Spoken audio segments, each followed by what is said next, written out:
İstanbul'da da buradan dönünce yazın inşallah. Түркиянын эл аралык фондунун президенти Мехмет Акшет баштаган делегация Ошмуда болду.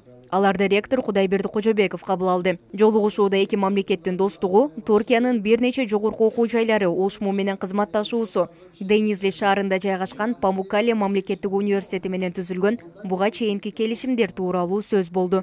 Bir takım kültürel ve eğitim faaliyetleri. Биз Ошмуга буга чейин бир нече жолу келгенбиз. Өткөн жылы Ошмуда Саракси панели болгон. Бул симпозиум Ошму жана Памуккале мамлекеттик университет тарабынан уюштурулган. Бүгүнкү жолугушууда ректор менен мурда түзүлгөн келишимдер жана долбоорлор тууралуу пикир алыштык. Мен үчүн бул жыйын жемиштүү болду. Алдыда биздин фонд Ошму менен биргеликте маданий, илимий иш-чараларды уюштурабыз деген ишеничтемин.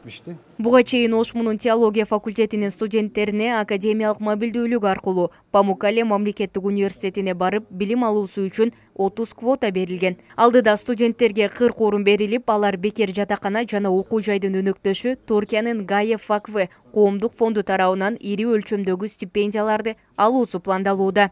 Мерим Айтмаматова, Нурсултан Бакай уулу, Ошму жаңылыктары.